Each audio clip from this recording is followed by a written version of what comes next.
As always, we'd like to ask you to please hit the like and subscribe buttons, and we want to give our usual shout out to our patrons. We appreciate all tips and support. It's only going to go towards making the channel better and hopefully adding more content over time. So for today, what do I want to cover? I think for today, what I'm going to cover for this particular episode, I just want to show you guys something. I want to show you guys, I guess you could say it's a way not to play, or things not to do, or any other combination of just bad ideas. Basically, I want to show you guys a strategy that we saw 2 days ago at work that was so amazingly nonsensical that it kind of made its rounds through the entire pit. Every dealer, every floor knew exactly who this guy was and exactly what his bets were. Well, not exactly what his bets were, but exactly what his betting strategy was. Just because it was just so nonsensical, it was so idiotic, and it slowed the game down to a remarkable degree. So basically, this guy's entire strategy, he would play a couple things here and there, but his primary strategy was up here. His primary strategy was up in the prop box, and I know you guys can't see the entire prop box. I thought about moving the camera for this, but a lot of it ends up just being on one side that is within your guys' view, so I figured just leave it this way.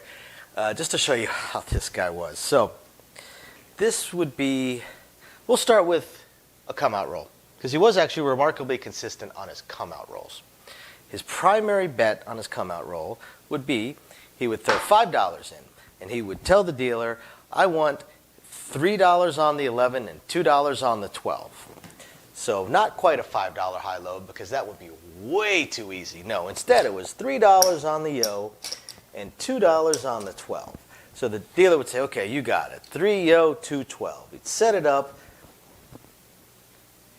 set up any other bets. He's just getting ready to move the dice to the shooters so we could actually start the game, and the guy threw in another 5. What can we get for you? I want a 3-way crap, and with the change, put it on the yo.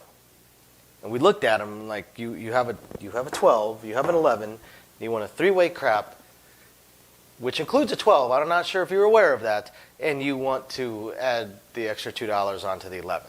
Yeah. So you want a 3-way crap and $2 11. Yes. Okay, we call that a horn high yo. It's a horn bet with an extra $1 on the 11. So we would set up his horn high yo bet, which isn't on the, won't be within your guys' view. So we will actually set it up as a 3-way crap and $2 more on the yo.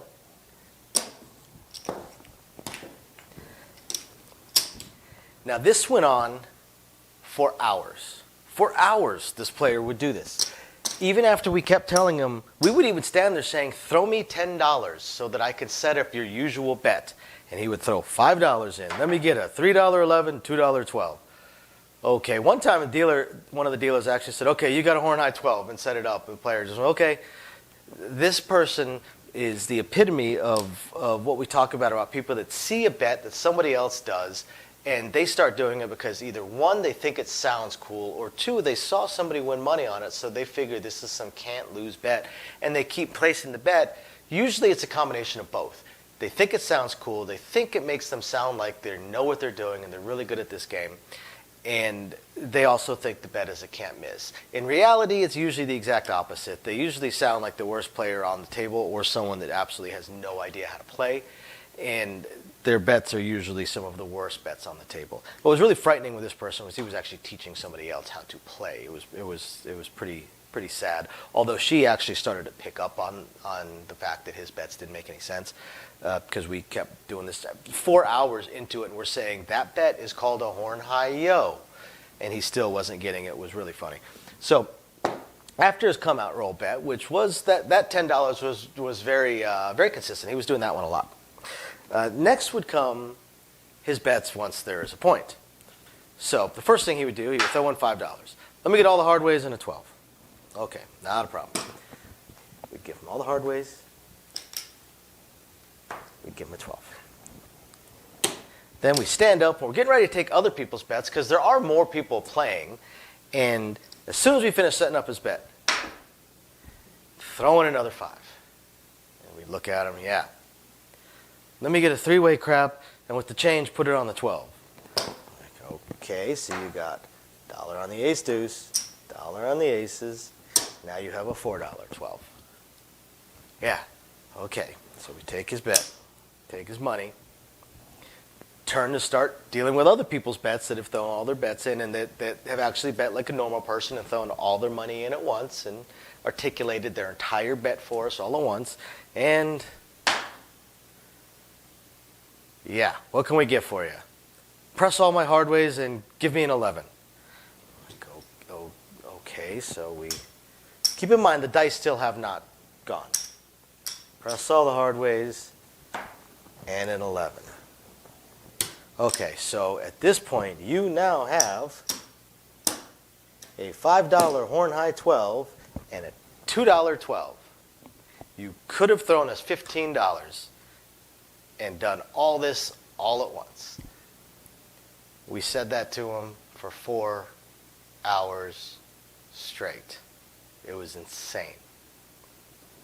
He would do variations of this throughout through every single roll of dice. Every single roll of the dice, he would take about a minute and a half of our time to set up bets by throwing us $5 at a time and listing out these bets that made no sense. And then when we actually finally had all of his bets put together, we'd realize that he basically had 2 bets. He could have just given us 2 bets that would have been the exact same thing. Hours and hours and hours and hours and hours of this. It was just absolutely ridiculous. This guy was just, let's just say, well known throughout the pit. And it was unfortunate because nobody wanted to sit on that game. So whoever was the box generally got stuck there for a very long length of time. Now, I want to show you that same day, I believe it was. Same day, it may have been the next day. I want to show you a example of what happens when you don't have a great understanding of the game and why it's important to know what your bets pay, know what the odds are of certain bets hitting. I want to show you a roll that we had. We had a roll that went 30 minutes. 30-minute hand. Now, I would like to say that this was an absolute ridiculously monstrous hand, but in reality, this was probably the equivalent of about a 9-minute hand. It was just so impossibly slow that it took 30 minutes, but most of the time, this would have taken about 9 minutes. But I just want to show you guys what the bets were for one side of the table. Coincidentally, it actually is this side of the table. This was the bets. We had one person that had they had the inside, but it was improper. We had another person, this was, I believe, a $10 minimum bet table. Another person that had a bet on the 6. That was it, also improper. And we had this.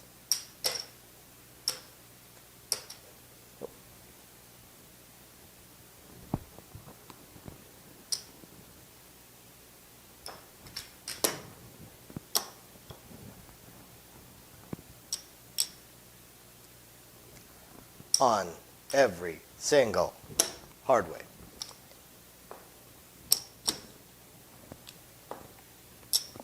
Not going to set it up on the other two because they're not entirely within the range of the camera.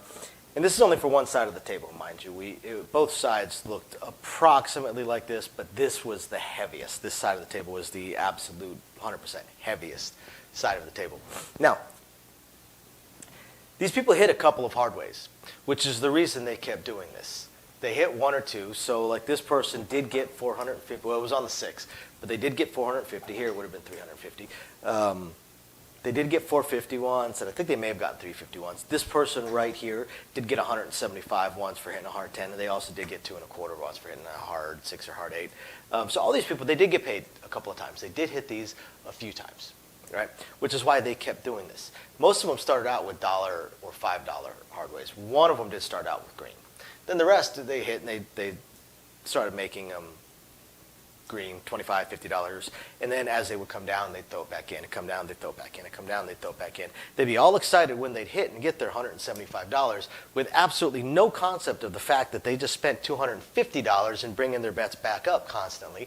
because these have such a low probability of hitting. Meanwhile, we are rolling a slew of numbers across, because again, this was the equivalent of 10 to 15 minute hand. This went 30 minutes. There were that 15 minutes, there were probably 17, 18 rolls of the dice. So it was, again, a mind-numbingly slow game, but still 17, 18 rolls of the dice without a 7 rolling. So we were rolling all kinds of numbers over here. And these people were basically winning nothing. This person was winning okay, but here's the problem. He would win $21 here. Actually, I've got this wrong. Now that I think about it, it was here, because he would win $17, win $17 here, and throw in $50 because his hard 6 came down, which is off the camera, but over there. Hard 6 came down. He'd throw in $50. So he won 21 and then lost 50.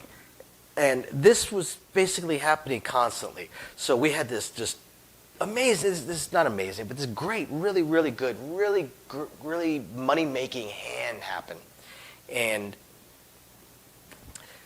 these were the bets. They thought they were winning big because they'd get paid, oh, here's 175, here's 350. And yet, amazingly, when this roll ended and the 7 out finally came, and we turned the puck off, this player right here, the player in that position, who had started with $500, had to buy back in for another $500 because they didn't have enough money to play. They were just part of a 30-minute roll. Didn't have enough money to keep playing. Why? How did that happen to you? This right here and this right here is why. They had one bet on the table. It was an improper bet at table minimum. They were giving the casino free money every time it did hit because we were keeping their change, and they never pressed. They just sat there and watched as people won all this money. The other side of the table, while the hard ways did look somewhat similar, those people were doing place bets. They were pressing their bets. A couple of people were doing come bets, I believe. But either way, they were winning. They were making money. The other side of the table actually cleared out. After the 7 out finally came, they played one more roll. It was really quick, point, a couple numbers, and then 7 out. So they said, okay, the dice are cooled off. We won our money. We're coloring up. And all those people, they colored up. They all left with anywhere between 2 to 6 times what their original buy-in was. This side of the table, every single one of them bought back in within about 15 minutes, and they all played for another few hours and literally gave it back. Not only gave back any money, they didn't win any money. So this is why it's important to have a set strategy in mind when you first come to the table. If you're going to play dice, understand how you want to play. Know what you want to do. Know what your goal is. Know where you're going to make your money. And also, and I've said this before, have a backstop. Have an idea of how much you want to make. So that if you make a certain amount, you know that, okay, that's my stopping point. If I start losing and come down to this point right here, I'm going to quit. So I still leave with money. You're supposed to play for fun. You're supposed to have a good time. But if you do win, don't give it all back. We want to see you leave with money. We want to see you take money and go home. Go home. Enjoy your money. You just made some money. Don't give it all back in 15 minutes or even 3 hours. Enjoy your money. If you bought it for $100, you got $300. Go have fun with $200. You got a free $200 to go have some fun. Take the wife, take the girlfriend out for dinner. Go somewhere nice. Go catch a movie, because nowadays that's not cheap. Go to a sporting game. You've got some free money. Use it. And I hope you guys find this entertaining. These were two strategies and rolls that they just hurt me deep in my soul, because there could have been some money being made and nobody was winning any money for this one, and for the other one, just hurt me deep in my soul because it was hurting everybody else. The person did not know what they were doing. They were hurting the person they were trying to teach. And every other player on the table was like, "Can we just get a roll? Can we get these dice moving? Can every time we start to move the dice, another chip was flying at us." And this player could not be educated on what he was betting. He could not. We kept telling him. He just could not be educated on what he was betting, and it's painful to see. So I hope you guys find this semi-entertaining, and by all means, please email us at sincitylivinglv@gmail.com if you have anything you would like us to film. And we'll catch you guys next time. Please hit the like and subscribe buttons. Bye now. Thank you everybody for watching today's video. And as promised, a little bit more detail on things that we are working on. So Again, we want to continue trying to expand the channel. We're really hoping to be able to add roulette as soon as possible, and then some video keno, video slots, stuff along those lines. Unfortunately, it ate up almost all of our cash, paying off all of our bills during the month of January while we were down, and now that the holidays have ended, YouTube's payouts have dropped significantly. So we're kind of treading water here as far as all that goes. Do have a lot of things we want to add, though. Not just those things, those additional games, and hopefully some carnival games and such like that, but the live streams. The biggest problem right now with the live streams is with 3 jobs combined between the 2 of us, 4 if I include the 20 to 30 hours a week I'm putting into the YouTube channel. It's very, very difficult for me to have a day and time that I can commit to doing the live stream every single week, because we also have our very young child to take care of.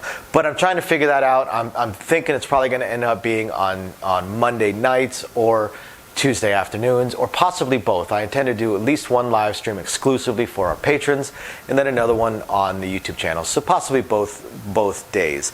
We also have a few other things that we really want to attempt to move forward on. I'm just running into either time or skill set issues. I do want to eventually have a website going for us. I did used to program websites over a decade ago. A lot of things have changed, and I just don't have that time.